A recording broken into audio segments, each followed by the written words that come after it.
Welcome to Life After Divorce, Honest Conversation for Women podcast. I'm Fiona May.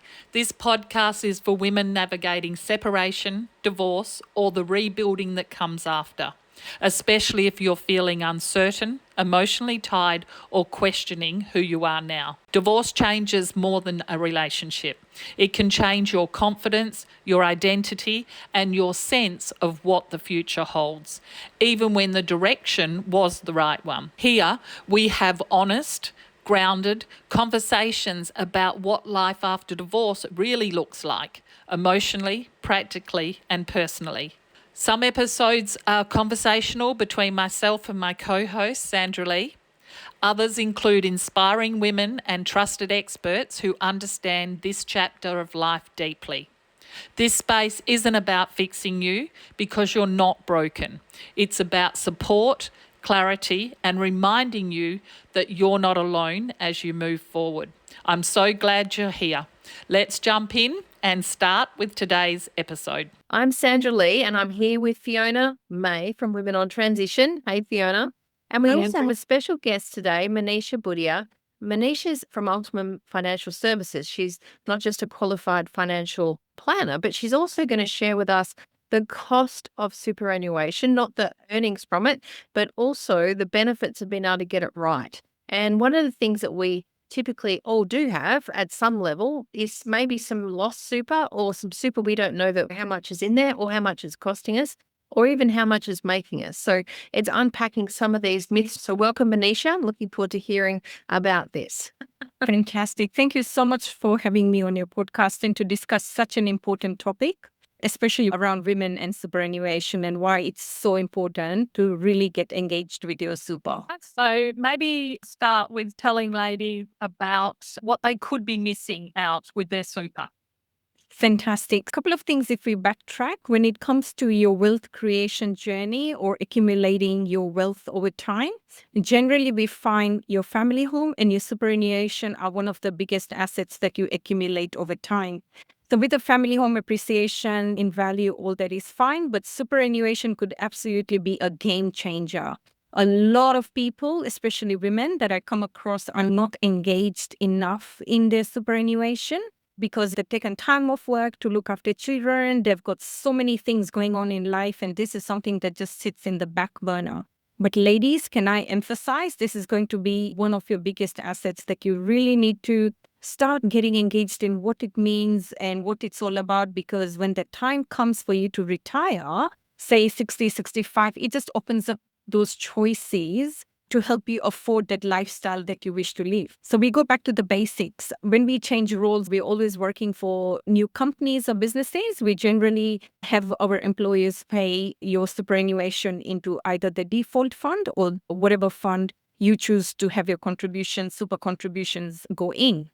Now, sometimes when we change jobs, we forget about previous super and your employer ends up opening up a new super. So over your working career or lifespan, you could end up being with 3 or 4 different super funds.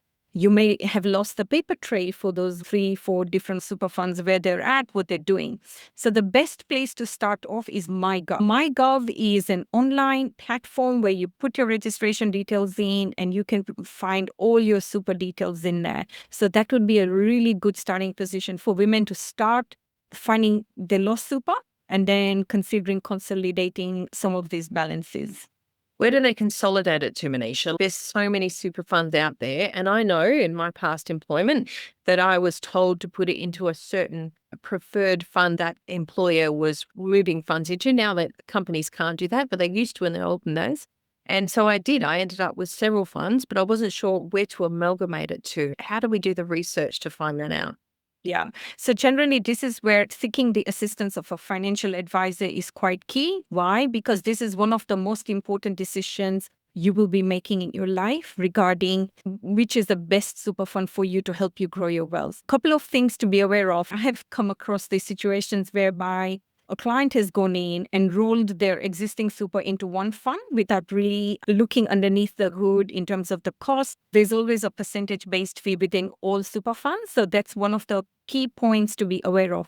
Not all super funds are the same. Every super fund charges a percentage-based fee for them to manage your super fund. We've come across ranges all the way from 2% of the fees, which is 2% of your fund balance they take out from your account to pay to manage your super, all the way down to, say, probably 0.5 or 0.6%. So there's a wide range. Now, generally, somebody would not know that unless they seek specialist advice. The second option to consider is insurances. So generally, when you have your default super fund, you also sometimes get default life insurances. So you could have, in the time of death, you would have a life insurance policy, or you would have a total permanent disability cover. Without really understanding what your existing super is and what insurances you have in them, the minute you amalgamate all of them, you may end up losing your existing covers. If you've had health concerns, it's very difficult for you to get clean policies. What I mean by that is generally default super funds are not, the policies are not underwritten. You basically get policies with no loadings or exclusions as such. There's a few things that you need to be mindful of. I generally encourage people to just go see an advisor to make sure they're set up correctly before you consolidate any of these funds. Super can come in pretty handy through the divorce process as well, doesn't it? Where we can use his or her super to help balance out and transfer without fees. Can you explain that to the ladies? Correct. Generally, when it comes to property settlement and family law proceedings, superannuation does form part of your asset pool. You can negotiate to receive some of the property settlement via cash, investments, or even superannuation split. So what that means is once you've reached that property settlement agreement, either one of the parties can roll their super, it's called under the super splitting law, and roll the money over into whatever your preferred choice of fund is. So that way it's not triggering anything. It's pretty much you're rolling the money from one fund to the other. And now you basically are in control of how you wish for that money to be invested. You were going to go through and actually look at trying to work out going forward, which is the best performing super. How do we even work that out? This is quite interesting because there's so much information out there. If you were to Google and say, give me the topmost best performing list of top 10 performing super funds, what meets the eye is not actually what's underneath the hood. So to give you an example, there are a couple of industry super funds that we come across who really promote returns, understanding how is their super actually invested.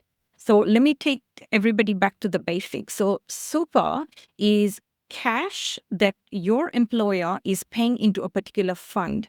But you, as the super fund investor, you as an individual get to decide how this cash gets invested.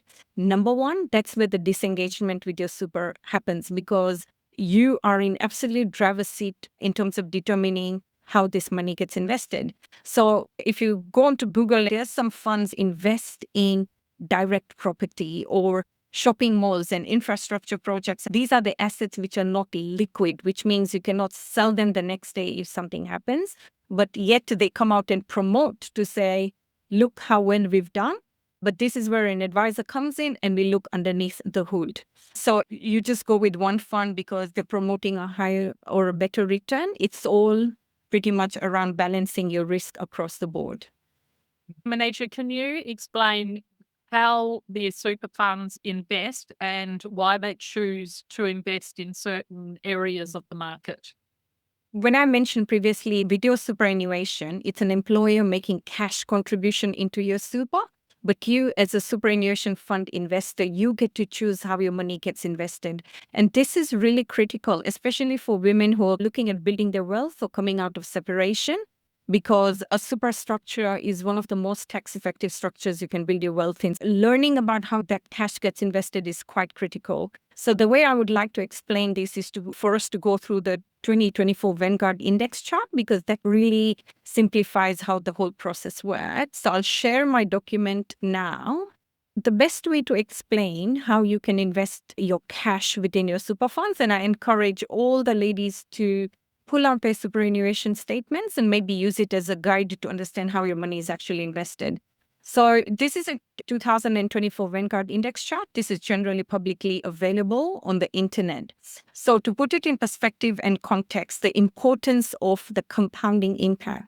If we go all the way back to 1994, and if somebody had $10,000 cash and they invested this $10,000 cash all the way through to 2024, now remember in this 30-year timeline, everything's pretty much, most of the significant events have been captured, such as we had the global financial crisis and then we had COVID.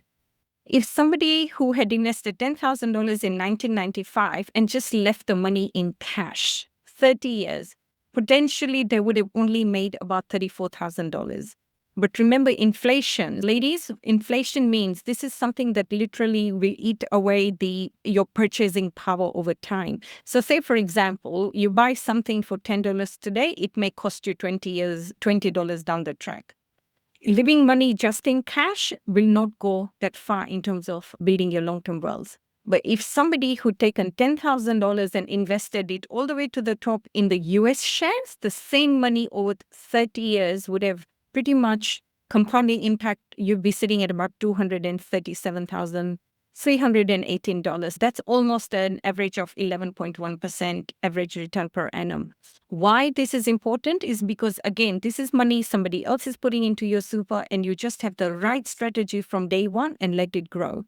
When you look at your superannuation statement, you'll see different classes of assets. So you'll see cash, you'll see bonds, you will see international shares, Australian shares. That's where you need to make sure if you've got about 20 years up your sleeves in terms of your retirement time frame, then is it worth considering taking a bit more of a growth approach towards your investing?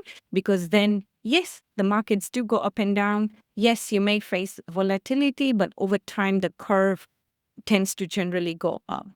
I guess the takeaway from this conversation is to go home, have a look at your superannuation statements and actually understand how your money is invested. The sooner you get engaged with this, the better outcomes you potentially or opportunities you give yourself for the future.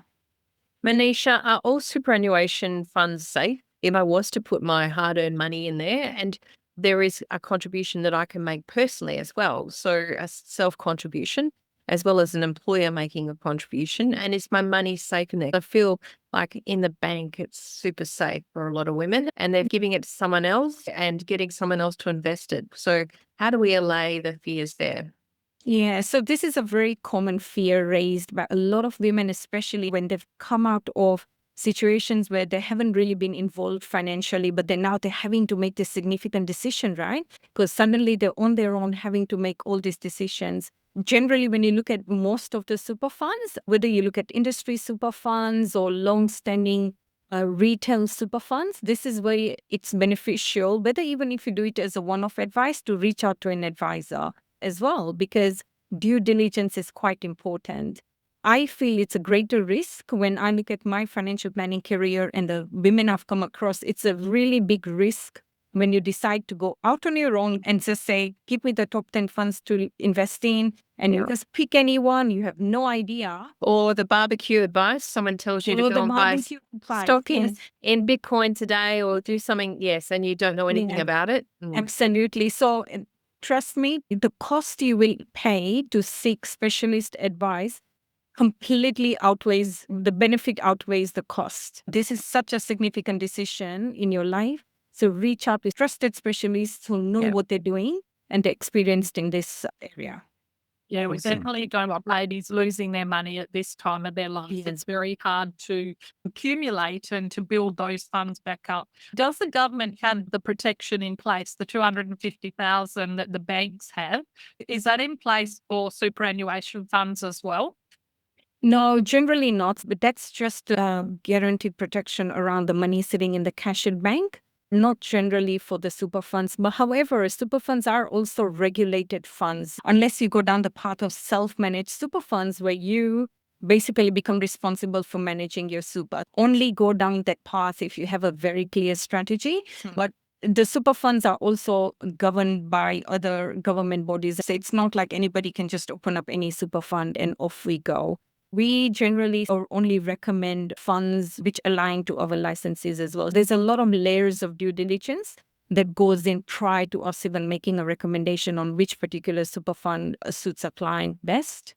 I think this is such an interesting topic. And one thing I can say, ladies, I've been there, I've done that, right? So I had been in the finance world for almost 26 years. But for me, When I went through my separation and divorce 7 years ago, and when you feel the rug has been pulled underneath your feet, as much as I was so aware about numbers, for me, it was still a very unsucking period of my life and for my children as well. The sooner you get engaged with your super, your assets, your income, and start having that mindset about your growth trajectory, then it's just going to make life much easier. Ladies, don't risk your future security with bad advice. Go to someone that can actually give you an understanding where your money is and is actually successful financially themselves. And that's a great criteria to know that as going through and making sure that you're asking the right questions when you are meeting with any financial advisor or financial person that's giving you information and advice, to make sure, one, they're licensed, and two, that they are successful themselves and they've got a good track record, which Manisha does and has. And that's why we work with Manisha. We encourage people to go and have a call with you, Manisha, because it's free. It costs nothing for them to check in, connect in to start with. And then from there, you can share what it's going to look like and the pathway forward if they choose to move forward with you and do more with you and take the next steps with a strategy plan. Thanks, everyone. Thanks, Manisha. Thank you. Thank you. So thank you for spending time with us today. I know conversations like this can sometimes stir up emotion. So if something resonated with you, just take a moment to be gentle with yourself. Life after divorce can often feel isolating, but you don't have to do this alone. So if you would like some extra support or connection or guidance, you can learn more about our coaching programs, our 3-day events, and our community at womenontransition.com. And if this episode was helpful, you're more than welcome to subscribe, share it with another woman who might need it, or leave us a positive review. It all helps to make more women be able to find our space. So until next time, remember, you're not broken. This chapter doesn't have to define you. It's simply part of your becoming. See you next time.